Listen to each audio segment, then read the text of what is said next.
জান্নাত পবিত্র জায়গা, টয়লেট নাই। এবার বলুন তো, যে হারাম খায় তার দেহটা পবিত্র না অপবিত্র?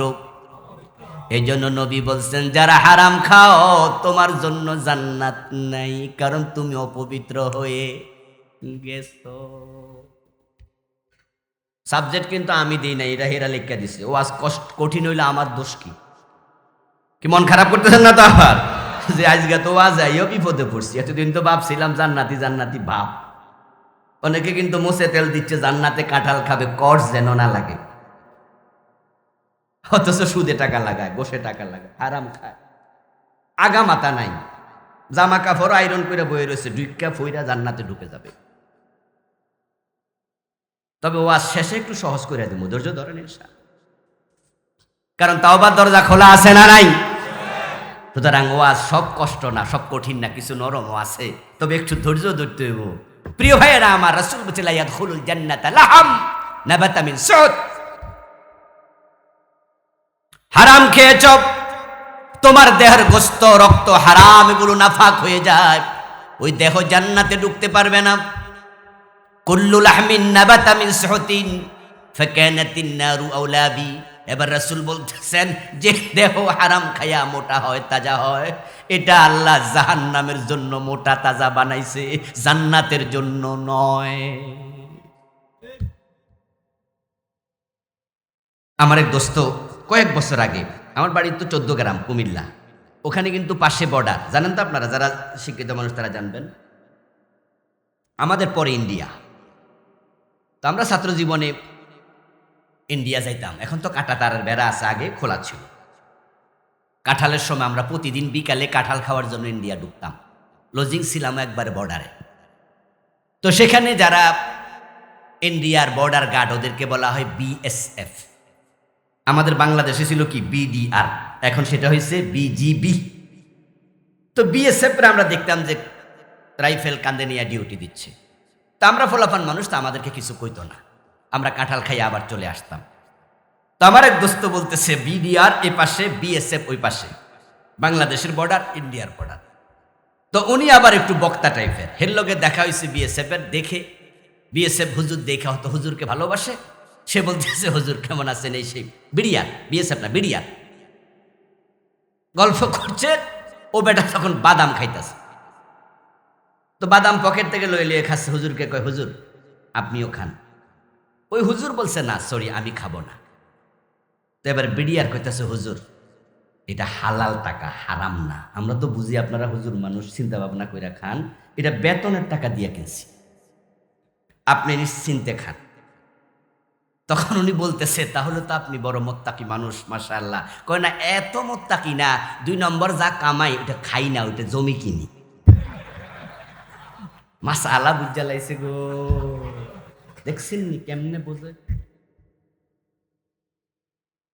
ওই যে হুজুরের ওয়াজ শুনছে, হারাম খাইলে রক্ত হয়, মাংস হয়, এই জন্য আল্লাহ জান্নাতে দেবে না, তাই হালাল টাকা খাচ্ছে, জমিটা কিনতেছে ওই টাকা দিয়া।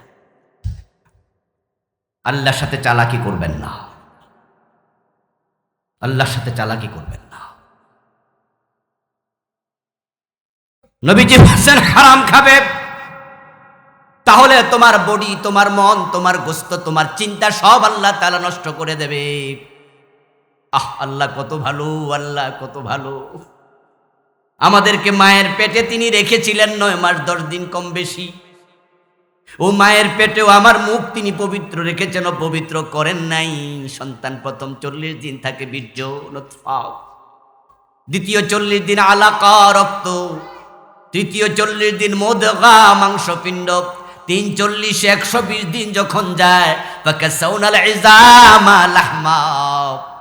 আল্লাহ কোরআনে বলে, তখন আমি আস্তে করে মাংসপিণ্ডের ভিতরে হাড্ডি ঢুকাই, ওই হাড্ডিটা চামড়া দিয়ে ঢেকে আমি মানুষ বানাই। ফাতাবারাকাল্লাহু আহসানুল খালিকিন, আল্লাহ কত সুন্দর স্রষ্টা। যখন 3 40 120 দিন 4 মাস গেল, আপনার চক্ষু, কর্ণ, নাসিকা, হস্ত সব তৈরি হয়ে গেল। আপনি একটা পুতুলের আকৃতি পেয়েছেন মায়ের পেটে, এখন আপনি রুহহীন, এখন রুহ আসে নাই। তখন আল্লাহ তাআলা 4 মাস পরে রুহ পাঠায় দেহের মাঝে। তখন মায়ের পেটে সন্তান নড়াচড়া করে। 4 মাসের আগে মাও জানে না পেটে সন্তান আছে, শুধুমাত্র একটু অনুমান করে হায়েস্ত বন্ধ, মনে হয় বাচ্চা হয়েছে। তখন বাংলাদেশি মেডিকেল টেস্ট বলে হ্যাঁ বাচ্চা কনসিভ করছো, কিন্তু মা টের পায় না, বাচ্চা নড়ে না। 4 মাস যাওয়ার পর রুহ যখন আসে তখন মাও টের পায় বাচ্চা নড়াচড়া করছে। এবার আপনাদের কাছে আমার জিজ্ঞাসা, যে বাচ্চা মায়ের পেটে নড়তেছে এটা এখন কি মৃত না জীবিত? এতগুলো মানুষ জবাব কোথায়? মৃত না জীবিত? তো জীবিত মানুষের খাবার দরকার আছে না? মা কি খাবার পাঠায়? বাপে পাঠায়? তার খাবার দরকার, কারণ সে মায়ের পেটে আরো 4 মাস থাকবে, 5 মাস থাকবে। এই 5 মাস বেঁচে থাকার জন্য খাবার লাগবে। এজন্য আল্লাহ তাআলা মায়ের অন্ত্রের সাথে, সন্তানের নাভির সাথে একটা তার জুড়ে দেয়। সুবহানাল্লাহ পড়েন। যেটা নাভি কাটে তার, আল্লাহ সেটা দিয়া খাবার সাপ্লাই দিচ্ছে। মায়েদের হায়েজ বন্ধ হলে বিয়ের পরে অনুমান করে বাচ্চা হয়েছে পেটে। হায়েজের রক্ত কোথায় যায়? এই 9 মাস তো হায়েজ হয় না। মা বোনদের হায়েজ হওয়া এটা আল্লাহরই একটা সিস্টেম।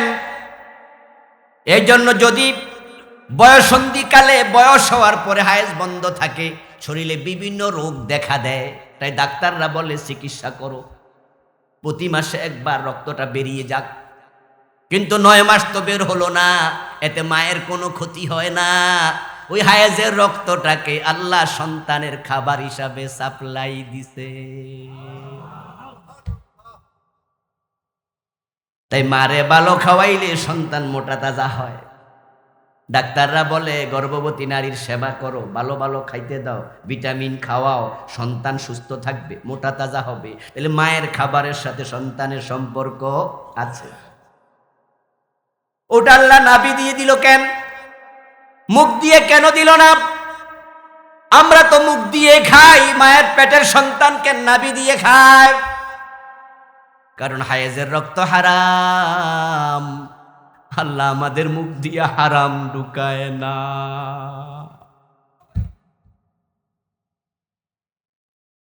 মায়ের পেটের সন্তান মুখ বন্ধ করে থাকে, ওই মুখ দিয়ে আল্লাহ হারাম সাপ্লাই দেয় নাই।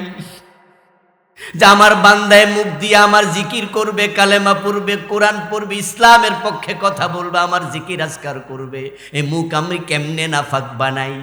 আল্লাহ তোমাকে তোমার মায়ের পেটে মুখটা পাকি রাখলো, নাভি দিয়া খাওয়াইলো, কিন্তু দুনিয়া আসলা তুমি, আসার পরে আড়াল বাজারে দোকান, পাশের কাপাসিয়া বাজারে বাবা দোকানদারি করে, বাড়ি থেকে মোবাইলে জানাইয়া দিল তোমার ছেলে হয়েছে, তোমার মেয়ে হয়েছে, আর বাবা গোশের টাকা, সুদের টাকা দিয়া ডানু দুধের ডিব্বা কিনলো। ওই হারাম টাকায় কেনা দুধ সন্তানকে খাওয়াইয়া পাক মুখটাকে নাপাক বানাইয়া দেয়।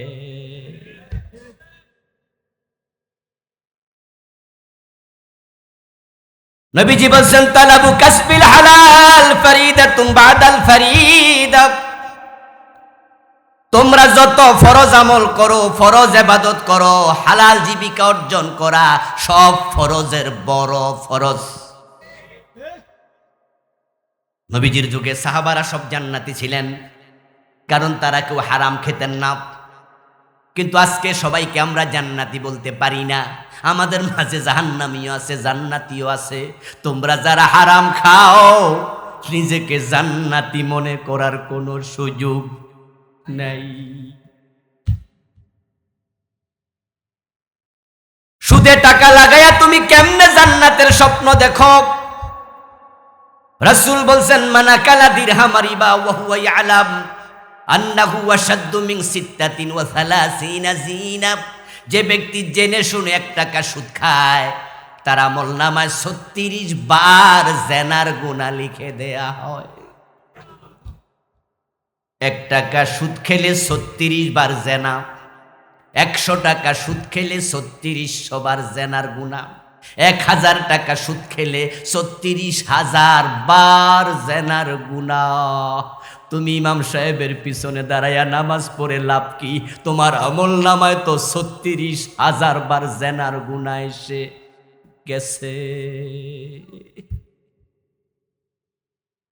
যে সমস্ত মেয়েরা টাকার বিনিময়ে ইজ্জত বিক্রি করে, পতিতা নিকৃষ্ট নারী, ওরাও কিন্তু পুরা জীবনে 36,000 বার জেনা করে না, এত বয়স পায় না। দিন 10 বার জেনা করলো, 30 বছর 40 বছর লাগাতার দিন 10 বার জেনা করলো, 36,000 বার হয় না। আমি একবার ক্যালকুলেটর দিয়ে হিসাব করছিলাম, দেখি এতবার হয় না। আর এত জেনা পতিতাও করে না, বয়সে কুলায়ও না। কিন্তু আপনি তো নামাজি, দাড়িওয়ালা, টুপিওয়ালা, পাঞ্জাবিওয়ালা, হাজি গাজী, 1000 টাকা সুদ খেয়েছেন, 36,000 বার অলরেডি জেনা করে ফেলেছেন। পতিতা আপনার চেয়ে অনেক ভালো। আপনি পতিতার চেয়েও নিচে। অথচ পতিতা মারা গেলে, চিহ্নিত পতিতা, আমাদের দৌলতদিয়া ফেরিঘাটে পতিতালয় আছে, টাঙ্গাইল শহরে আছে, নাউজুবিল্লাহ, বাংলাদেশের ভিতরে সরকার স্বীকৃত পতিতালয় এখনো আছে। ইসলামকে ক্ষমতায় নাও, আমরা 1 বছরের ভিতরে সকল পতিতার জন্য কর্মসংস্থান করে দেব। এই দেশে কোনো পতিতালয় আর রাখা হবে না।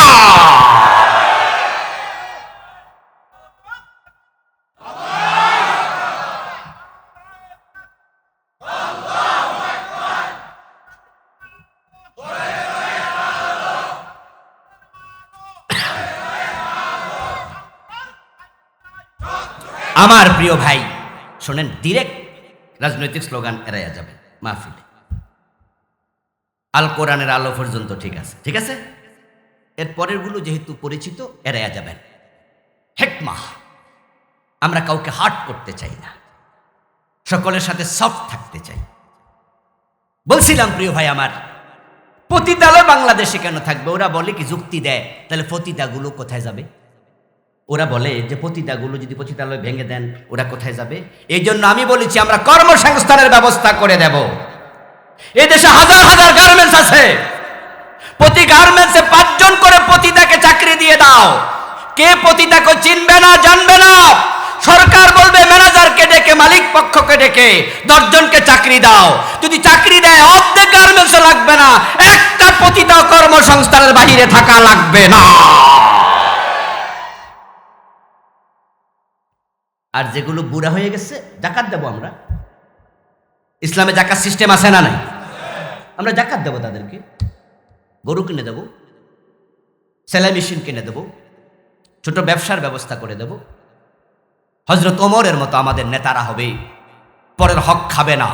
রাতের বেলায় হযরত ওমর আটার বস্তা নিজের কাঁধে করে গরিবের বাড়িতে গিয়েছে। এটা ইসলাম। ইসলাম তো আমরা দেখিনি, শুধু শুনেছি। ইসলাম সে তো পরশ মানিক, তারেকে পেয়েছে খুঁজি, পরশে তাহার সোনা হলো যারা, তাদেরই মোরা বুঝি। ইসলাম তো আমরা শুনেছি আর দেখিনি তো, এই জন্য ইসলামের সৌন্দর্য আমাদের চোখে পড়েনি। গোলাপ খুব সুন্দর, কলিতে নয়, তার পাপড়িতে। গোলাপের দারুণ গন্ধ, কাঁচা গোলাপে, কলিতে নয়। পাপড়ি মেলার পর নাকের কাছে নেবে, দেখে চোখ জড়িয়ে যাবে, মো মো গন্ধে অন্তর জড়িয়ে যাবে। ফুটন্ত গোলাপ চাপ দিলে আতর বের হবে। কলির গোলাপে আতরও নাই, কলির গোলাপে গন্ধও নাই, কলির গোলাপে সৌন্দর্য নাই। এখন কোরআন আছে মসজিদে আর মাদ্রাসায়, আইনের কিতাব কোরআন হয় নাই। কোরআনকে সংসদে ঢুকিয়ে দাও, আইন হিসাবে আসবে, ইসলামের শান্তিতে নয়ন জুড়াইয়া যাবে।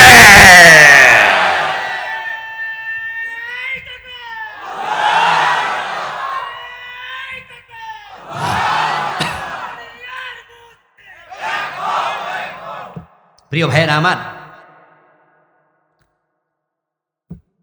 পতিতার টাকায় দেশ চলবে কেন? সেখান থেকে সরকার টাকা খাওয়া লাগবে। দেশ কি এত গরিব হয়ে গেল যে পতিতাকে লাইসেন্স দিয়ে তাদের থেকে মাসে 2,000 টাকা নিতে হবে, বছরে 10,000 টাকা নিতে হবে? দেশে কি টাকার এত অভাব হয়ে গেল? পতিতারা জিনা করছে, কিন্তু তারা 36,000 বার করছে না। আর আপনি সুদ খাচ্ছেন, আপনার অবস্থা কোথায়? আচ্ছা, কোন পতিতা কোনোদিন নিজের বাবার সাথে জেনা করেছে আপনি এটা শুনবেন না। পতিতাদেরও বাচ্চা হয়ে যায়, সবসময় তারা প্রোটেকশন নিতে পারে না, প্রোটেকশনের বাহিরেও হয়ে যায়, সতর্ক মুহূর্তে বাচ্চা হয়ে যায়। ওই পতিতার ছেলে বাচ্চা বড় হয়, ওই মহিলা পতিতালয় থাকে, তার বাচ্চা পতিতালয় বড় হয়েছে, কিন্তু দুনিয়ার কেউ শুনবে না যে ওই মা তার ছেলের সাথে পতিতালয়ে জেনা করে, এটা হয় না। কিন্তু রাসূল বলছেন লিররিবা সালাস ওয়া সাবউনা বাবা আইসারুহু মান ইয়ানকিহুর রাজুলু উম্মাহু। যারা সুদ খাও শোনো দোস্ত, তোমার নবী আমার রাসূল বলতেছেন সুদ খেলে ৭৩টা বড় বড় গুনাহ হয়, সবচেয়ে ছোট গুনাহটা হলো নিজের মায়ের সাথে জেনা করা, যেই গুনাহটা পতিতাও করে না। আল্লাহ তাআলা অগণিত শুকরিয়া যে আল্লাহ তাআলা আমাদেরকে কোরআনের এই মাহফিলে, কোরআনের এই ময়দানে, কোরআনের আহ্বানে সমবেত হওয়ার তৌফিক দিলেন, যিনি আমাদেরকে সুস্থ রাখলেন। কোরআনের কথা বলার মতো, শোনার মতো কোরআনমুখী হৃদয় দিলেন। এই সব নেয়ামতের মালিক কে? সেজন্য আমরা শুরুতে তাকে কৃতজ্ঞতা জানাই, শুকরিয়া জানাই। সবাই মিলে একবার জোরে জোরে কালিমাতু শুকর পড়ি, আলহামদুলিল্লাহ। আমার সাথে পড়ুন, রব্বানা লাকাল হামদ হামদান কাসীরা তাইয়্যিবা মুবারাকান ফি সুবহানাল্লাহি ওয়া বিহামদিহি আদাদা খালকি ওয়া রিদা নাফসি ওয়া জিনাতা আরশি ওয়া মিদাদা কালিমাতিহি সুবহানাল্লাহি ওয়া বিহামদিহি সুবহানাল্লাহিল আযীম। সম্মানিত দিদি ভাইয়েরা, আলোচ্য বিষয় দেয়া হয়েছে হালাল এবং হারাম। সে আলোকে আমি আপনাদের সম্মুখে পবিত্র কোরআন মাজিদ থেকে সূরাতুল বাকারায়ের ১৭২ নম্বর আয়াতে কারিমা তেলাওয়াত করেছি। নবীজি সাল্লাল্লাহু আলাইহি ওয়াসাল্লামের পবিত্র মুখ অনুসৃত ছোট ছোট দুটি হাদিস উপস্থাপন করেছি। আল্লাহ তাআলা তৌফিক দান করলে এখান থেকে কিছু কথা বলবো ইনশাআল্লাহ। হালাল এবং হারামের গুরুত্ব খুবই বেশি, নামাজ রোজার চেয়েও বেশি। কারণ হারাম খাইলে নামাজ কবুল হয় না। তো আপনি যদি মনে করেন যে নামাজের গুরুত্ব বেশি, হারাম হালাল খাইছি এটার গুরুত্ব কম, তো হারাম খাইয়া নামাজ পইরা লাভটা হইছে। নামাজ ইসলামের ইমানের পরের ফরজ, এটা নিয়ে কোনো সন্দেহ নাই। কিন্তু বিনা ওযুতে নামাজ পড়লে নামাজ হবে তো? তাহলে অবস্থানগত দিক থেকে নামাজের চেয়ে ওযুর গুরুত্ব বেশি, সিরিয়ালের দিক থেকে। নামাজ আগে না ওযু আগে? তাহলে সিরিয়ালের দিক থেকে ওযুর গুরুত্ব নামাজের চেয়ে বেশি অবস্থানগতভাবে। পরিবারে মা এবং বাবা দুজনই সম্মানীয়, দুজনই আমাদের কাছে অতি বরণীয়, কিন্তু বাবার অবস্থান মায়ের চেয়ে উপরে। তবে নবীজি মায়ের কথা বলছে ৩ বার, বাবার কথা বলছে। তাহলে আবার খেদমতের দিক থেকে মায়ের গুরুত্ব বাবার চেয়েও বেশি। এগুলো পজিশনের কারণে মাঝে মাঝে এদিক সেদিক হয়। আমার প্রিয় ভাইয়েরা, হালাল হারাম এতটা ইম্পর্টেন্ট, ইবাদতের আগে হালাল হারাম বুঝো। এই জন্য আমি যে আয়াত তেলাওয়াত করলাম, আল্লাহ বলছি ইয়া আইয়ুহাল্লাযীনা আমানু, ও ঈমানদারেরা, কুলু মিন তাইয়্যিবাতি মা রাযাকনাকুম, তোমাদেরকে যে রিজিক আমি দিয়েছি তুমি হালালটা গ্রহণ করো। ইন কুনতুম ইয়্যাহু তা'বুদুন, যদি তুমি শুধু আল্লাহর ইবাদত করতে চাও, ইবাদত যদি করতে চাও তাহলে হালালটা খাও, হারামটা বর্জন করো। তুমি যদি হারাম খাইয়া ফেলো, হারাম খাইয়া নামাজ পড়লা, রোজা রাখলা, এই নামাজ রোজা আল্লাহ কবুল করবেন না। قال رسول الله صلى الله عليه وسلم من اشترى ثوبا بعشرة دراهم فيه درهم حرام لم يقبل الله له صلاته ما دام عليه। প্রিয় নবী বলেন, 10 দিরহাম দিয়ে কাপড় কিনেছো, 9 দিরহাম হালাল, 1 দিরহাম সেখানে ঢুকে গেছে হারাম। ওই 1 দিরহামের কারণে তুমি ওই কাপড় পরে যত নামাজি পড়ো, 1 রাকাত আল্লাহর কবুল করবেন না। 1 বোতল পানির মাঝে 1 ফোঁটা প্রস্রাব দিলে পানিটা নাফাক না ফাক? প্রস্রাব দেওয়ার আগে পানি তো আছে 1 বোতল, প্রস্রাব মাত্র 1 ফোঁটা না। কই যে 1 ফোঁটার পাওয়ার এত বেশি যেটা 1 জগ 1 কলসিরও নাফাক বানাইয়া দেয়, ঠিক কি না? সেটা যদি জমজমের পানিও হয়। পৃথিবীতে জমজমের পানির চেয়ে পবিত্র পানি কি আর আছে? 1 বোতল জমজমের পানির ভিতরেও 1 ফোঁটা প্রস্রাব দেন, ওই প্রস্রাব এত খারাপ, এত জঘন্য, জমজম রে পর্যন্ত নষ্ট করে দেয়।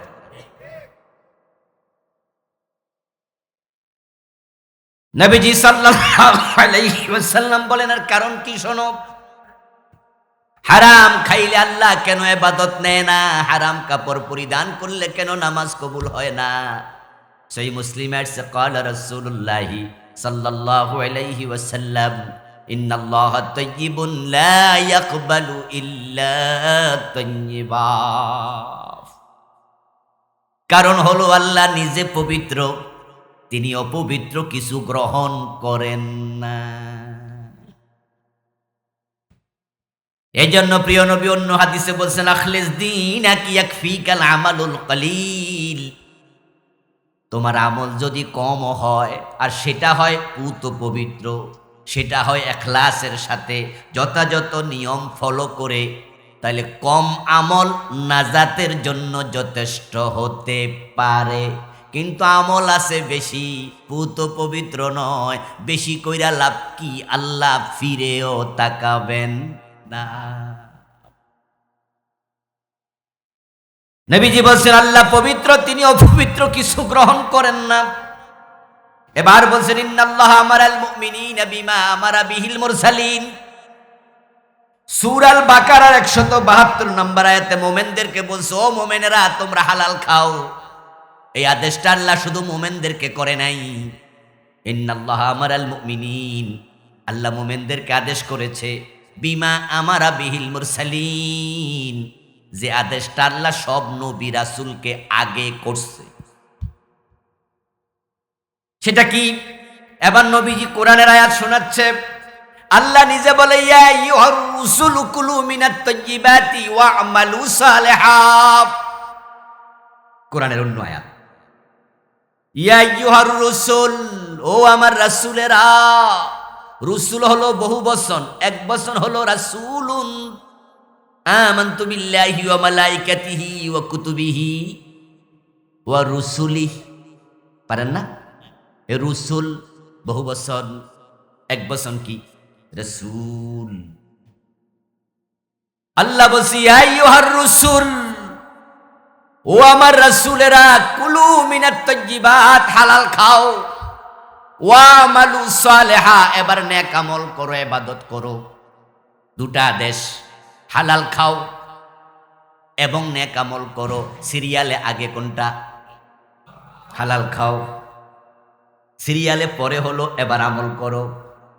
সিরিয়ালে 1 নাম্বার ওযু, তারপর নামাজ।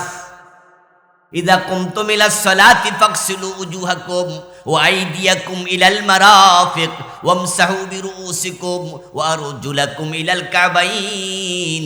আল্লাহ কোরআনে বলে, যখন তুমি নামাজের ইরাদা করবে, নামাজে দাঁড়াইও না, আগে ওযু করো। মুখ দাও, হাত দাও, মাথা মাসে করো, পা মুধা দাও। এখন যদি কোনো ব্যক্তি নামাজ পড়লো, সিরিয়াল ব্রেক করে দিছে, সিরিয়াল উল্টায়া দিছে, মসজিদে দৌড়ে গেছে, আসরের নামাজ পড়বে, মসজিদের সামনে চাপা কল আছে, ওখানে উজু করে নেবে, এই চিন্তা মাথায় তাই বাহিরে বাড়িতে অজু করে নাই, মসজিদের সামনে যাইয়া দেখে মুয়াজ্জিন সাহেব একামত দিতেছে, উনি কল সাইফা দেখে কলে পানি নাই। মাঝে মাঝে কল নষ্ট হয় না? এখন দেখতেছে মুয়াজ্জিন দিছে একামত, উনি দিছে কলে সাফ, দেখতেছে যে পানি নাই, তাকায় দেখে ফুকুর একটু দূরে, ওখানে গিয়ে অজু করে আসতে হবে। আসতে আসতে 2 রাকাত 3 রাকাত নামাজ নাও পাইতে পারে। এজন্য উনি মনে মনে ভাবলো অজুটা যাওয়ার সময় কইরা নিই। এখন 1-2 রাকাত নামাজ মিস করার সে নামাজটা পড়া লাই। উনি মসজিদে ঢুকা নামাজটা পড়ছে, যাওয়ার সময় অজু কইরা বাড়িতে চলে গেছে। তো আমরা সকলে জানি নামাজ পড়াও ফরজ, অজু করাও ফরজ। উনি কিন্তু 2টা ফরজই মানছে। উনি কি অজু ছাড়া বাড়ি গেছে? কথা বুঝতে হলে বলেন না, অজু ছাড়া বাড়ি গেছে? উনি নামাজও মানছে, অজুও মানছে, 2টা ফরজই মানছে। মানে নাই তা না, তবে সিরিয়ালটা একটু উল্টাই দিছে, আগেরটা একটু উল্টাই দিছে। এই যে উনি সিরিয়ালটা উল্টাইয়া দিয়া যাওয়ার সময় অজু কইরা বাড়ি গেল, বিনা অজুতে নামাজ পড়লো, সওয়াব হচ্ছে কতটুকু? কিছু কিছু সিরিয়াল আছে যেগুলো উল্টানোর কোনো সুযোগ নাই। ট্রেনের ইঞ্জিন দেবেন আগে, বগি দেবেন পরে। যদি কোনো বগি সামনে দিয়া ইঞ্জিন মাঝখানে দিয়া ধাক্কা মারেন, বগি খালে যাবে। কিছু কিছু জায়গায় সিরিয়াল উল্টাবেন না। ঠিক এবাদত এবং হালাল এভাবে জড়িত, আগে হালাল খাও তারপরে এবাদত করো। বাংলাদেশের সিরিয়াল সবাই ঠিক আছে তো? আবার সুদও খাই, নামাজও পড়ি। কত সুদখোর আছে, একবার ইমাম সাহেবের পিছনে খাড়ায় নামাজ পড়ে, প্রথম কাতারে দাঁড়িয়ে পড়ে। অথচ এলাকায় বড় সুদখোর আছে কিনা? হ্যাঁ আছে, সুদ খাচ্ছে, হাজার হাজার টাকা সুদে লাগাই রাখছে। উনি আবার 5 ওয়াক্ত নামাজি।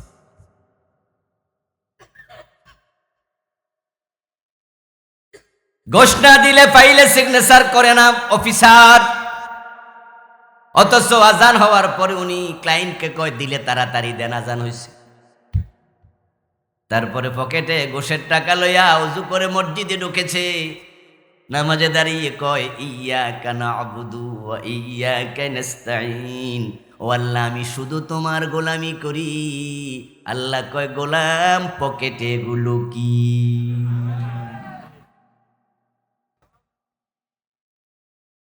দোস্ত সিরিয়াল নষ্ট করো না। কথা ছিল আকিমিস সালাতা ইন্নাস সালাতা তানহা আনিল ফাহশাই ওয়াল মুনকার, নামাজ কায়েম করো, নামাজ অন্যায় থেকে ফিরাবে।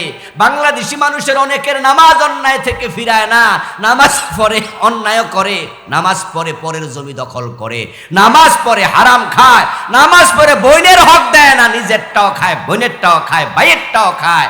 তার নামাজ তাকে অন্যায় থেকে কেমনে ফিরাবে? তার নামাজ তো আল্লাহ কবুলই করে না। নামাজ তো আল্লাহর কাছে যাই না। সুম্মা যাকারার রাজুলা ইউতিলুস সাফারা আশআসা ওয়া আগবারা ওয়া ইয়ামুদ্দু ইয়াদাইহি ইলাস সামাই ফায়াকুলু ইয়া রাব্বি ইয়া রাব্বি ইয়া রাব ومطعمه حرام ومشربه حرام وملبسه حرام وغذي بالحرام فأنى يستجاب لذلك। প্রিয় নবীজি বলছেন, একজন ব্যক্তির উদাহরণ শোনো। যেই হাদিসটা শুরু করছিলাম এটাই হাদিসটা একটু লম্বা, সহিহ মুসলিমে এসেছে। রাসূল বলতেছে সে মক্কায় গেল হজ করতে, লম্বা সফর করে, চুলগুলো ধূলিধূসরিত, দেহটা ময়লা, দীর্ঘ 3-4 দিন পর্যন্ত সফর করছে। কাতার থেকে, ইয়ামান থেকে, দুবাই থেকে হজে গেছে পায়ে হেঁটে, ঘোড়ায় চড়ে, ওটে চড়ে। আজকে না বিমান আছে, আজ থেকে 700 বছর আগে, 500 বছর আগে তো ঠেলা গাড়িও ছিল না। আর নবীজি হাদিস বলছেন 1450 বছর আগে।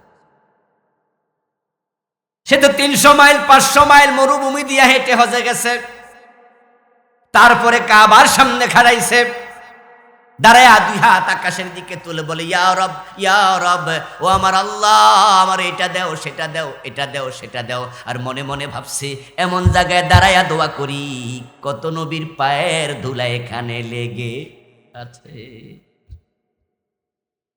মনে মনে ভাবছে, পবিত্র জায়গা, এখানে দোয়া আল্লাহ ফিরাবে না। কাবা শরীফের দরজা আর হজরে আসওয়াদ পাথর, এ দুইটার মাঝখানে একটা জায়গা আছে, এটার নাম মুলতাজাম। এখানে বুক লাগাইয়া দোয়া করলে আল্লাহ দোয়া ফিরায় না। এই জন্য আপনারা হজে যারা যান, উমরায় যারা যান, দেখবেন যে ওই জায়গাতে 24 ঘন্টা ভিড় লেগে আছে। একবার যে বুক লাগায়, হেরে টাইম নেওয়ার নামানো যায় না। তাম পৃথিবীর সব মানুষের কাছে মেসেজ পৌঁছে গেছে, এখানে বুক লাগাইয়া দোয়া করলে আল্লাহ কবুল করে। তাই নারী মহিলা পর্যন্ত ধাক্কাধাক্কি করে, যদিও এটা হারাম। পুরুষের সাথে পর্দা নষ্ট করে মহিলারা সেখানে বুক লাগাইয়া দোয়া করবে, এ পরিবেশ নাই। কিন্তু কিছু মহিলা অবুঝ, এত আবেগ ঠেলা সরে যাইতে চায়, আর পুরুষেরা তো পাগল হয়ে যায়, টাইম না নামানো যায় না। আপনার মনে আবেগ, এই জায়গায় কত নবী, কত সাহাবীর বুক লেগেছে, তার কোনো হিসাব। প্রিয় নবী বলছেন, শোনো, সে মনে মনে ভাবতেছে, এমন জায়গায় আসছি, পবিত্র জায়গা, আমার রব আমাকে ফিরাবে না, অথচ তার পেটে হারাম, তার জামায় হারাম, সে খাইছে হারাম, তার রক্তে হারাম, তার গোস্তে হারাম। বিদ্যুতের যে বিল দিছিল, সে বিদ্যুৎ থেকে পানি তুলা খাইছে, ওই বিদ্যুতের বিলটাও ছিল হারাম। সিনেমার নায়ক হজে যায়, সিনেমার নায়িকাও হজে যায়, আলহাজা শাবনুর বেগম, হ্যাঁ, আলহাজা মাহিয়া মাহিয়া। আমি দেখতেছি আমাদের সিনেমার নায়িকা, উনি স্বামীকে সাথে নিয়ে কাবার সামনে সেলফি তুইলা ক্যাপশনে লিখেছে, আপনারা দোয়া করবেন, আমরা ওমরা এসেছি। আবার বাড়িতে আইয়া সিনেমা।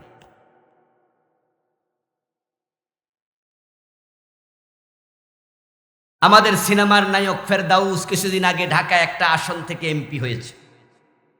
এমপি হওয়ার পরে উনি উমরায় গিয়েছে। তা আমি উমরায় যাওয়ার পরে ওখানে বাংলাদেশি এক ভাই বলতেছে যে, হুজুর, কয়দিন আগে ফেরদাউস আইছিল, আমি হেরও খেদমত করছি, আমনেরও করতেছি। আমি কই, বাহ, কি সওয়াবের কামটা করছে। সিনেমার টাকাটা তারা যে কামাইছে, ওই সিনেমার নায়িকা পুরা দেহ দেখাইয়া, দেহ বিক্রি করে টাকা কামাইছে। শুধু দেখাইয়া না, বিক্রি পর্যন্ত করে ওরা। ওরা জাহান্নামের কীট। শুধু নিজে জাহান্নামে যায় না, হাজার হাজার যুবককে চোখ খারাপ করে জাহান্নামে দাওয়াত দেয়, জাহান্নামে টেনে নিয়ে যায়। তো সেও তো মক্কা শরীফে যাইয়া হাত তুইলা কয়, ও রব, ও রব, এটা দেও, সেটা দেও। সুদখোর যায়, ঘুষখোর যায়, হারামখোর যায়। এই জন্য আমার রাসূল উদাহরণ দিচ্ছে, যাকারার রাজুলা ইউতিলুস সাফারা। একজনকে বুঝাইল, একজন ব্যক্তি গেল, রব রব বলে চিৎকার দিল, সে ভাবছে দোয়া ফিরাবে না, অথচ হারাম খায়, হারাম কাপড়, হারামের উপরে আছে। শোনো, ফাআন্না ইউস্তাজাবু লিযালিকা, হাদিসের শেষ অংশ, সে যতই চিৎকার দে, কাবার ভিতরে ঢুকা দোয়া করুক, হারাম খাইলে দোয়া কবুল হয় না। কাবা শরীফে দোয়া করলে, হারাম খাইলে দোয়া কবুল হয় না। আর বাংলাদেশে করতেছো কি লাভ? এই জন্য আল্লাহ তাআলা বলছে, ও মুমিনেরা, আগে হালাল খাও, তারপরে আমল করো। আল্লাহর কথা মেনে নেয়া দরকার আছে না নাই? আমল করলে কি হয়? আমল করলে আল্লাহ জান্নাত দেয়। তাই জান্নাতীদেরকে জান্নাত দেওয়ার সময় ফেরেশতারা বলবে, জাযাআম বিমা কানু ইয়ামালুন, জাযাআম বিমা কুনতুম তা'মালুন। কোরআনের আয়াতে বলে, জান্নাত দেওয়ার সময় ফেরেশতারা বলবে, ও আল্লাহর বান্দা, দুনিয়ায় যে নেক আমল করছো, আমল করছো, এটা হলো তোমার আমলের পুরস্কার। আল্লাহ তোমার ডান হাতে আমলনামা ঘোষণা দিছে। আমল করলে মানুষ জান্নাত পায়। এখন যারা হারাম খায়, তাদের জন্য জান্নাত তো হারাম হয়ে যায়। আমল করলেন কিন্তু জান্নাত তো আপনার জন্য না। কালা রাসূলুল্লাহ সাল্লাল্লাহু আলাইহি ওয়াসাল্লাম লা ইয়াদখুলুল জান্নাতা লাহমুন নাবাতা মিন সুতিন ওয়া কুল্লু লাহমিন নাবাতা মিন সুতিন ফাকানাতিন নারু আওলা বিহ।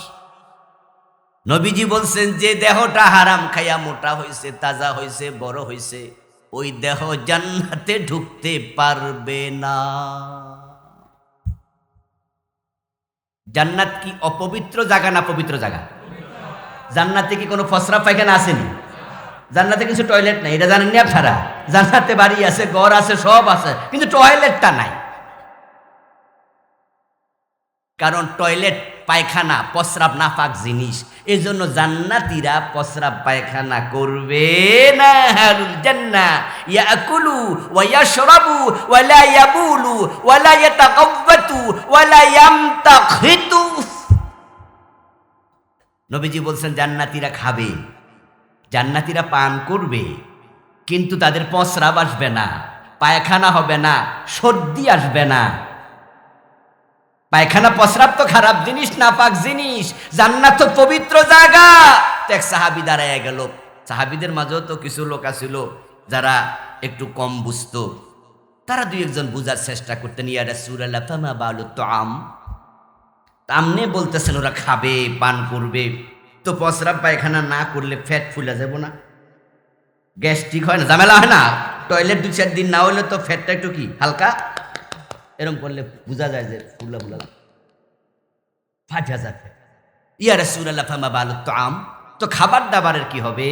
রাসূল বলে, মিয়া টেনশন করো না, জাশাউন ওয়া রাশহুন কারাশিল মিসকি। গলা পর্যন্ত খাওয়ার পরে একটা ঢেকুর দেবে এবং তার বডি থেকে কিছু ঘাম বের হবে, এটাতেই হজমির কাজ হয়ে যাবে। জান্নাত পবিত্র জায়গা, টয়লেট নাই। এবার বলুন তো, যে হারাম খায় তার দেহটা পবিত্র না অপবিত্র? এই জন্য নবী বলছেন, যারা হারাম খাও তোমার জন্য জান্নাত নাই, কারণ তুমি অপবিত্র হয়ে গেছো। সাবজেক্ট কিন্তু আমি দিই নাই, এটা হেরা লিখা দিছে। ও আজ কঠিন হইলে আমার দোষ কি? কি মন খারাপ করতেছেন না তো আবার যে আজকে তো আজ যাইও বিপদে পড়ছি? এতদিন তো ভাবছিলাম জান্নাতি জান্নাতি ভাব। অনেকে কিন্তু মুছে তেল দিচ্ছে জান্নাতে কাঁঠাল খাবে, কর্স যেন না লাগে, অথচ সুদে টাকা লাগায়, বসে টাকা লাগায়, হারাম খায়, আগা মাথা নাই, জামা কাপড় আয়রন করে বয়ে রয়েছে, ডুইকা ফইরা জান্নাতে ঢুকে যাবে। তবে ওয়াজ শেষে একটু সহজ করে দেবো, ধৈর্য ধরেন ইনশাআল্লাহ, কারণ তাওবার দরজা খোলা আছে না নাই? সুতরাং ওয়াজ সব কষ্ট না, সব কঠিন না, কিছু নরমও আছে, তবে একটু ধৈর্য ধরতে হইব। প্রিয় ভাইয়েরা আমার, রাসূল বলেছেন লা ইয়াদখুলুল জান্নাতা লাহাম নাবাতা মিন সুত। হারাম খেয়েছ, তোমার দেহের গোশত, রক্ত হারাম, এগুলো নাফাক হয়ে যায়, ওই দেহ জান্নাতে ঢুকতে পারবে না। কুল্লু লাহমিন নাবাতা মিন সুতিন ফাকানাতিন নারু আওলা বি। এবার রাসূল বলতেছেন, যে দেহ হারাম খায়া মোটা হয়, তাজা হয়, এটা আল্লাহ জাহান্নামের জন্য মোটা তাজা বানাইছে, জান্নাতের জন্য নয়। আমার এক দোস্ত কয়েক বছর আগে, আমার বাড়ি তো 14 গ্রাম, কুমিল্লা, ওখানে কিন্তু পাশে বর্ডার, জানেন তো আপনারা, যারা শিক্ষিত মানুষ তারা জানবেন, আমাদের পরে ইন্ডিয়া। তো আমরা ছাত্র জীবনে ইন্ডিয়া যাইতাম। এখন তো কাঁটা তারের বেড়া আছে, আগে খোলা ছিল। কাঁঠালের সময় আমরা প্রতিদিন বিকালে কাঁঠাল খাওয়ার জন্য ইন্ডিয়া ঢুকতাম। লজিং ছিলাম একবারে বর্ডারে। তো সেখানে যারা ইন্ডিয়ার বর্ডার গার্ড, ওদেরকে বলা হয় বিএসএফ। আমাদের বাংলাদেশে ছিল কি বিডিআর, এখন সেটা হয়েছে বিজিবি। তো বিএসএফরা আমরা দেখতাম যে রাইফেল কান্দে নিয়ে ডিউটি দিচ্ছে। তা আমরা ফলাফান মানুষ, তো আমাদেরকে কিছু কইতো না, আমরা কাঁঠাল খাইয়ে আবার চলে আসতাম। তো আমার এক দোস্ত বলতেছে, বিডিআর এ পাশে, বিএসএফ ওই পাশে, বাংলাদেশের বর্ডার, ইন্ডিয়ার বর্ডার। তো উনি আবার একটু বক্তা টাইপের, হের লগে দেখা হয়েছে বিএসএফ এর, দেখে বিএসএফ হুজুর দেখা হতো, হুজুরকে ভালোবাসে। সে বলতেছে, হুজুর কেমন আছেন, এই সেই, বিডিআর, বিএসএফ না বিডিআর। গল্প করছে, ও বেটা তখন বাদাম খাইতেছে। তো বাদাম পকেট থেকে লয়ে লিয়ে খাচ্ছে, হুজুরকে কয়, হুজুর আপনিও খান। ওই হুজুর বলছে, না সরি আমি খাবো না। তো এবার বিডিআর কইতেছে, হুজুর এটা হালাল টাকা, হারাম না। আমরা তো বুঝি আপনারা হুজুর মানুষ, চিন্তা ভাবনা কইরা খান। এটা বেতনের টাকা দিয়ে কিনছি, আপনি নিশ্চিন্তে খান। তখন উনি বলতেছে, তাহলে তো আপনি বড় মোত্তাকি মানুষ, মাশাআল্লাহ। কয় না, এত মোত্তাকি না, 2 নম্বর যা কামাই ওটা খাই না, ওটা জমি কিনি। মাশাআল্লাহ, বুঝা লাইছে গো। দেখছেন নি কেমনে বোঝে? ওই যে হুজুরের ওয়াজ শুনছে, হারাম খাইলে রক্ত হয়, মাংস হয়, এই জন্য আল্লাহ জান্নাতে দেবে না, তাই হালাল টাকায় খাচ্ছে, জমিটা কিনতেছে ওই টাকা দিয়া। আল্লাহর সাথে চালাকি করবেন না, আল্লাহর সাথে চালাকি করবেন না। নবীজি বলেছেন, হারাম খাবে তাহলে তোমার বডি, তোমার মন, তোমার গোস্ত, তোমার চিন্তা সব আল্লাহ তাআলা নষ্ট করে দেবে। আল্লাহ কত ভালো, আল্লাহ কত ভালো। আমাদেরকে মায়ের পেটে তিনি রেখেছিলেন 9 মাস 10 দিন কম বেশি। ও মায়ের পেটেও আমার মুখ তিনি পবিত্র রেখেছেন, অপবিত্র করেন নাই। সন্তান প্রথম 40 দিন থাকে বীর্য, নুতফা, দ্বিতীয় 40 দিন আলাকা, রক্ত, তৃতীয় 40 দিন মুদগা, মাংসপিণ্ড, 3 40 120 দিন যখন যায়, ফাকাসাউনাল ইজামা লাহমা, আল্লাহ কোরআনে বলে, তখন আমি আস্তে করে মাংসপিণ্ডের ভিতরে হাড্ডি ঢুকাই, ওই হাড্ডিটা চামড়া দিয়ে ঢেকে আমি মানুষ বানাই। ফাতাবারাকাল্লাহু আহসানুল খালিকিন, আল্লাহ কত সুন্দর স্রষ্টা। যখন 3 40 120 দিন 4 মাস গেল, আপনার চক্ষু, কর্ণ, নাসিকা, হস্ত সব তৈরি হয়ে গেল। আপনি একটা পুতুলের আকৃতি পেয়েছেন মায়ের পেটে, এখন আপনি রুহহীন, এখন রুহ আসে নাই।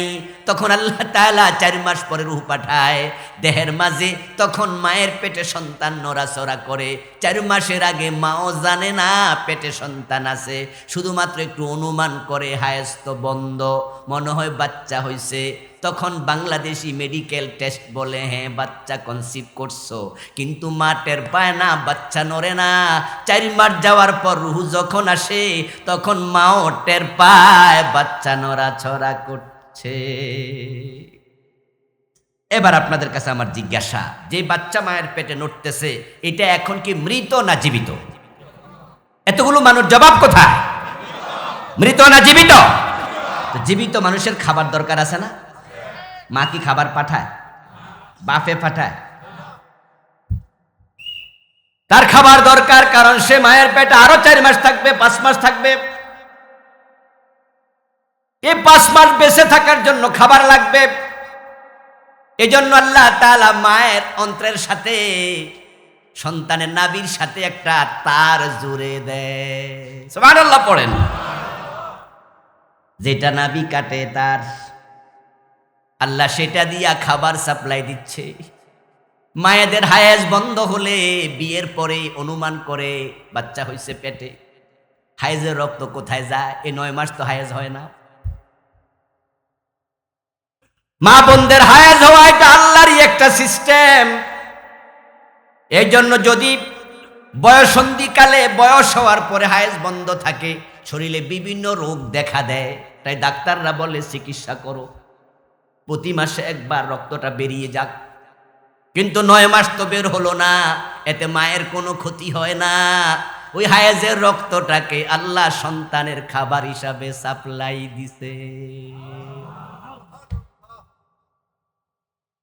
তাই মারে ভালো খাওয়াইলে সন্তান মোটা তাজা হয়। ডাক্তাররা বলে গর্ভবতী নারীর সেবা করো, ভালো ভালো খাইতে দাও, ভিটামিন খাওয়াও, সন্তান সুস্থ থাকবে, মোটা তাজা হবে। তাহলে মায়ের খাবারের সাথে সন্তানের সম্পর্ক আছে। ওটা আল্লাহ নাভি দিয়ে দিল কেন? মুখ দিয়ে কেন দিল না? আমরা তো মুখ দিয়ে খাই, মায়ের পেটের সন্তান কেন নাভি দিয়ে খায়? কারণ হায়েজের রক্ত হারাম, আল্লাহ আমাদের মুখ দিয়ে হারাম ঢুকায় না।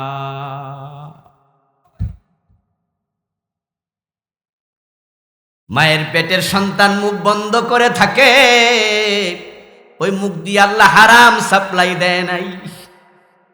যে আমার বান্দায় মুখ দিয়ে আমার জিকির করবে, কালেমা পড়বে, কোরআন পড়বে, ইসলামের পক্ষে কথা বলবে, আমার জিকির আজকার করবে, এই মুখ আমি কেমনে নাফাক বানাই? আল্লাহ তোমাকে তোমার মায়ের পেটে মুখটা পাকি রাখলো, নাবি দিয়া খাওয়াইলো, কিন্তু দুনিয়া আসলা তুমি, আসার পরে আড়াল বাজারে দোকান, পাশের কাপাসিয়া বাজারে বাবা দোকানদারি করে, বাড়ি থেকে মোবাইলে জানাইয়া দিল তোমার ছেলে হয়েছে, তোমার মেয়ে হয়েছে, আর বাবা গোশের টাকা সুদের টাকা দিয়া ডানু দুধের ডিব্বা কিনলো, ওই হারাম টাকায় কেনা দুধ সন্তানকে খাওয়াইয়া পাক মুখটাকে নাপাক বানাইয়া দেয়।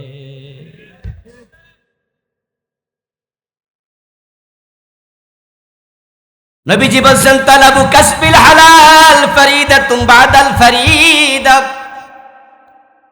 তোমরা যত ফরজ আমল করো, ফরজ ইবাদত করো, হালাল জীবিকা অর্জন করা সব ফরজের বড় ফরজ।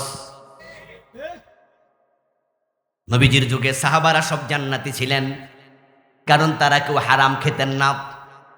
কিন্তু আজকে সবাইকে আমরা জান্নাতি বলতে পারি না, আমাদের মাঝে জাহান্নামীও আছে, জান্নাতিও আছে।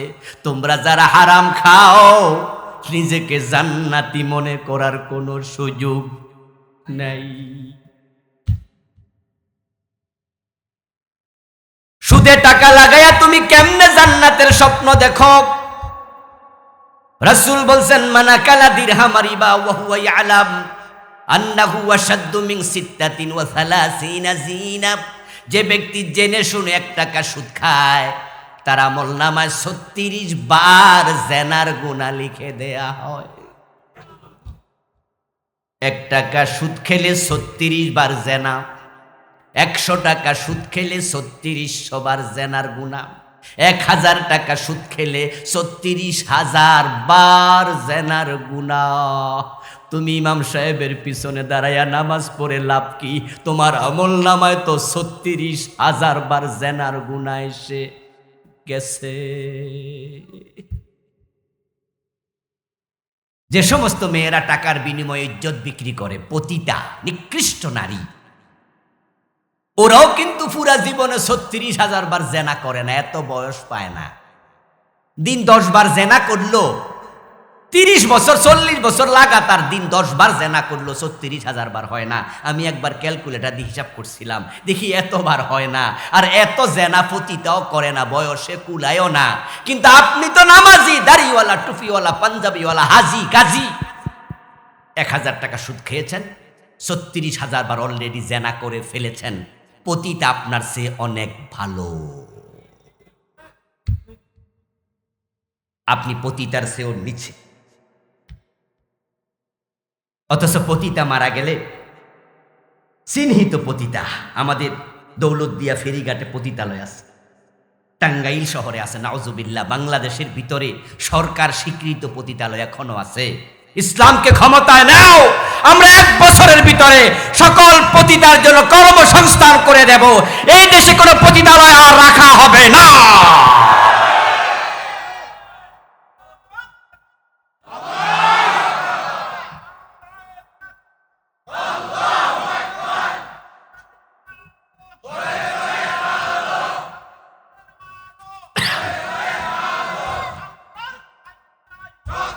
আমার প্রিয় ভাই শোনেন, ডিরেক্ট রাজনৈতিক স্লোগান এড়াইয়া যাবে মাহফিলে। আল কোরআনের আলো পর্যন্ত ঠিক আছে, ঠিক আছে, এর পরেরগুলো যেহেতু পরিচিত, এড়াইয়া যাবেন। হিকমাহ, আমরা কাউকে হার্ট করতে চাই না, সকলের সাথে সফট থাকতে চাই। বলছিলাম প্রিয় ভাই আমার, পতিতালয় বাংলাদেশে কেন থাকবে? ওরা বলে কি, যুক্তি দেয়, তাহলে পতিতাগুলো কোথায় যাবে? ওরা বলে যে পতিতাগুলো যদি পতিতালয় ভেঙে দেন, ওরা কোথায় যাবে? এই জন্য আমি বলেছি আমরা কর্মসংস্থানের ব্যবস্থা করে দেব। এই দেশে হাজার হাজার গার্মেন্টস আছে, প্রতি গার্মেন্টসে 5 জন করে পতিতাকে চাকরি দিয়ে দাও। কে পতিতাকে চিনবে না, জানবে না, সরকার বলবে ম্যানেজারকে ডেকে, মালিক পক্ষকে ডেকে 10 জনকে চাকরি দাও। যদি চাকরি দেয়, অর্ধেক গার্মেন্টস লাগবে না, একটা পতিতা কর্মসংস্থানের বাহিরে থাকা লাগবে না। আর যেগুলো বুড়া হয়ে গেছে, জাকাত দেব আমরা। ইসলামে জাকাত সিস্টেম আছে না নাই? আমরা জাকাত দেব, তাদেরকে গরু কিনে দেব, সেলাই মেশিন কিনে দেব, ছোট ব্যবসার ব্যবস্থা করে দেব। হযরত ওমরের মতো আমাদের নেতারা হবে, পরের হক খাবে না। রাতের বেলায় হযরত ওমর আটার বস্তা নিজের কাঁধে করে গরিবের বাড়িতে গিয়েছে। এটা ইসলাম। ইসলাম তো আমরা দেখিনি, শুধু শুনেছি। ইসলাম সে তো পরশ মানিক, তারেকে পেয়েছে খুঁজি, পরশে তাহার সোনা হলো যারা, তাদেরই মোরা বুঝি। ইসলাম তো আমরা শুনেছি আর দেখিনি তো, এই জন্য ইসলামের সৌন্দর্য আমাদের চোখে পড়েনি। গোলাপ খুব সুন্দর, কলিতে নয়, তার পাপড়িতে। গোলাপের দারুণ গন্ধ, কাঁচা গোলাপে কলিতে নয়, পাপড়ি মেলার পর নাকের কাছে নেবে, দেখে চোখ জড়িয়ে যাবে, মো মো গন্ধে অন্তর জড়িয়ে যাবে। ফুটন্ত গোলাপ চাপ দিলে আতর বের হবে, কলির গোলাপে আতরও নাই, কলির গোলাপে গন্ধও নাই, কলির গোলাপে সৌন্দর্য নাই। এখন কোরআন আছে মসজিদে আর মাদ্রাসায়, আইনের কিতাব কোরআন হয় নাই। কোরআনকে সংসদে ঢুকিয়ে দাও, আইন হিসাবে আসবে, ইসলামের শান্তিতে নয়ন জুড়ায়া যাবে।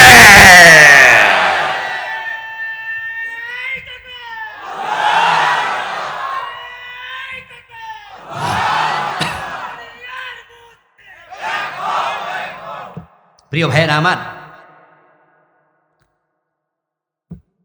পতিতার টাকায় দেশ চলবে কেন? সেখান থেকে সরকার টাকা খাওয়া লাগবে? দেশ কি এত গরিব হয়ে গেল যে পতিতাকে লাইসেন্স দিয়ে তাদের থেকে মাসে 2,000 টাকা নিতে হবে, বছরে 10,000 টাকা নিতে হবে? দেশে কি টাকার এত অভাব হয়ে গেল?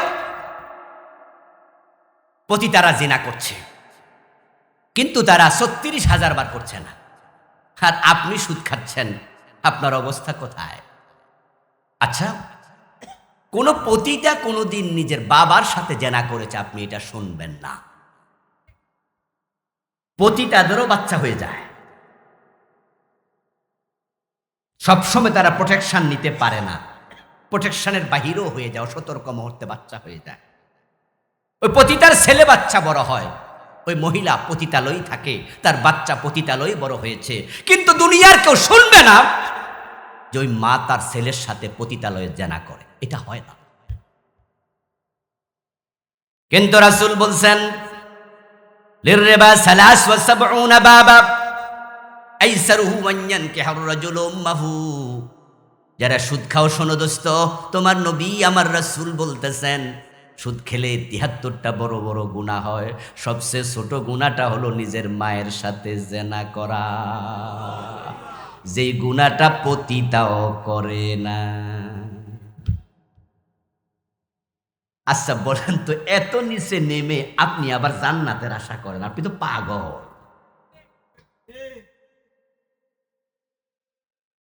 সুদের সাথে যাদের সম্পর্ক আছে, সুদের সাথে সম্পর্ক আজকে ছেড়ে দিতে হবে। জান্নাতে যেতে হলে সুদ খাওয়া যাবে না। সুদ ছাড়তে রাজি আছেন না? নাই। যারা জি কইছে এরা অনেকে সুদ আগে খায় না, কিন্তু যারা খায় এরা ধীরে সুস্থ কইতাছে, বাইব্বা লই আগে। কারণ এটা তো সহজে, একবারে সহজ, কাঁচা টাকা তো কষ্ট সারা টাকা।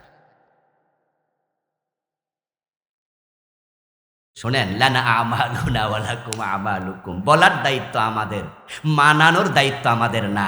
আপনার আমল আপনার কবর, আমার আমল আমার কবর, ঠিক কি না? যার যার আমল তার তার হাসর। বলার দায়িত্ব আমার, মানার দায়িত্ব আপনার। সুদও খাবেন, জান্নাতেও যাবেন, অসম্ভব। এখন যারা সুদ খায় না কিন্তু সুদ দেয়, সুদের টাকা এনে গাড়ি কিনে, সুদের টাকা এনে বাড়ি বানায়, ঢাকা শহরে এবং আপনার কাপাসিয়া শহরে যান, যান আপনাদের গাজীপুর টাউনে, 10 তলা 12 তলা 5 তলা 7 তলা যে বিল্ডিংগুলো দেখছেন, অধিকাংশ শতকরা 90টা বিল্ডিং সুদের টাকা দিয়ে বানানো। ব্যাংক লোন সুদের টাকা আছে। ইসলামী ব্যাংক না, ওই জনতা ব্যাংক, সোনালী ব্যাংক, এই ব্যাংক ওই ব্যাংক, অন ইসলামী, ডাইরেক্ট সুদ লেখা আছে, এত % সুদ। লানা রাসূলুল্লাহি সাল্লাল্লাহু আলাইহি ওয়াসাল্লাম আকালার রিবা ওয়া মুকালাহু ওয়া শাহিদাইহি ওয়া কাতিবাহু ওয়া কালাহুম সাওয়াউন। আমার রাসূল লানত করছে, আল্লাহর গজব, আল্লাহর অভিশাপ ওই ব্যক্তির উপরে পড়ুক যে সুদ খায়, যে সুদ দেয়, যে সুদ লিখে, যে সুদের সাক্ষী থাকে। এই হাদিসের আলোকে আমরা বলি সুদী ব্যাংকে চাকরি করা জায়েজ নাই, কারণ সেখানে সুদ লিখতে হয়, সুদের হিসাব করতে হয়। এই জন্য মুসলিম দুনিয়া মোমেনের জন্য জেলখানা, এটা মাথায় রেখে চলো, কিছু কষ্ট আছে। আমার এক আলোচনা, জুমার আলোচনা শুনে হালাল হারাম নিয়ে আলোচনা করছিলাম। সাভারে আমি 14 বছর এক মসজিদের খতিব ছিলাম, এখন সেখানে আর পড়াই না, ঢাকায় পড়ে।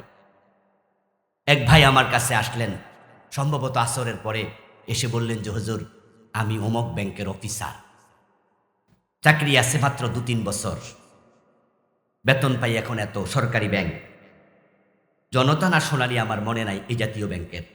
কিন্তু আজকের জুমায় যে ওয়াজ আপনি করলেন, যে সুদ লেখলেও সমান গুনাহ, যে সুদ খায়, যে সুদ দেয়, যে সুদ লিখে, যে সুদের সাক্ষী থাকে, নবীজি বলছেন তারা অপরাধে 4 জন একবারে সাওয়াউন, সমানে সমান। খাইলে যেমন গুনাহ, লিখলো সমান, সাক্ষী থাকলে সমান গুনাহ। হুজুর, আমি এই চাকরিটা কি করব? অফিসার বলতেছে আমাকে। আমি ওনাকে বললাম যে সিদ্ধান্তের মালিক আপনি, ওয়াজের মালিক আমি। আমার সত্য যাহা কোরআন হাদিসে আছে সেটা আমি অকপটে বলেছি, কিন্তু সিদ্ধান্তটা আপনাকে নিতে হবে। ভাবেন, ভাবির সাথে পরামর্শ করেন। কিন্তু এই অবস্থায় যদি মারা যান, তাহলে আপনি একজন অপরাধী, মায়ের সাথে জেনাকারী অবস্থায় মারা গেলেন।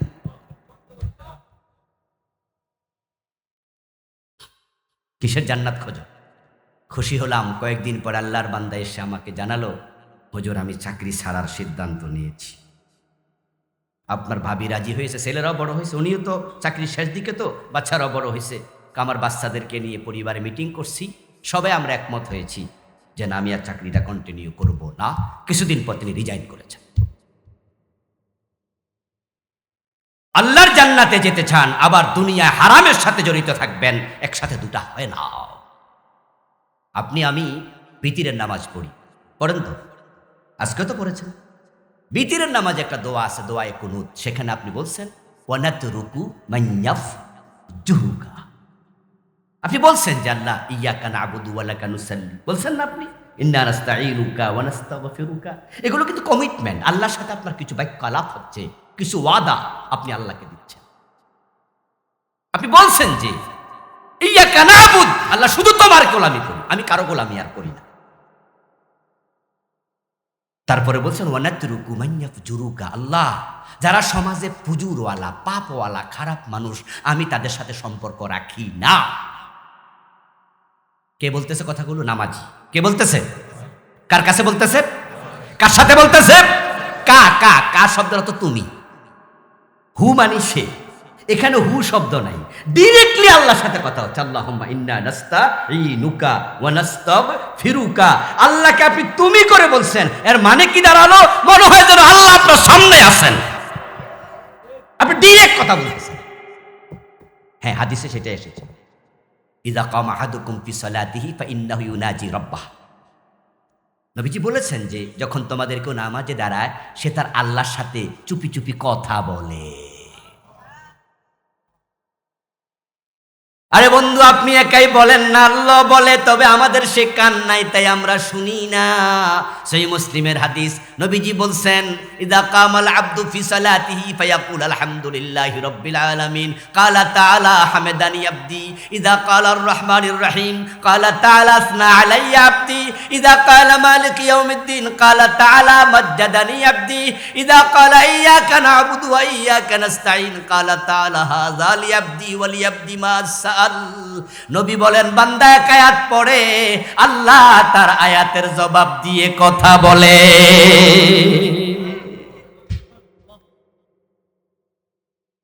সহিহ মুসলিমের হাদিস, একবার সহিহ হাদিস, তাজা হাদিস, জয়ীফ না। যে আপনি বলছেন আলহামদুলিল্লাহি রাব্বিল আলামিন, আল্লাহ সকল প্রশংসা তোমার। আল্লাহ ফেরেশতারা, তার সাথে যারা আছে মুকাররাব ফেরেশতা, ওদেরকে বলে হামেদানি আবদি। ও ফেরেশতারা, তোমরা না বলছিলা আমার বান্দা বানাইতাম না, তারা হানাহানি মারামারি করবে, খলিফা বানায়া কি লাভ? দেখো আমার বান্দা নামাজে দাঁড়াইয়া আমি আল্লাহর প্রশংসা শুরু করছে। আল্লাহ জবাব দেয়, আল্লাহ বলে, আমরাও বলি। তা আপনি বলতেছেন ওয়ানাতরুকু মাইয়াফ জুরুকা, আল্লাহ পাপির সাথে আমি নাই।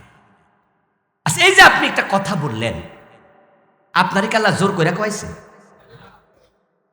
কথা বলেন না কেন ভাই? আল্লাহ জোর করে কয়েছে? গাড়ে দইরা মসজিদে ঢুকাইছে?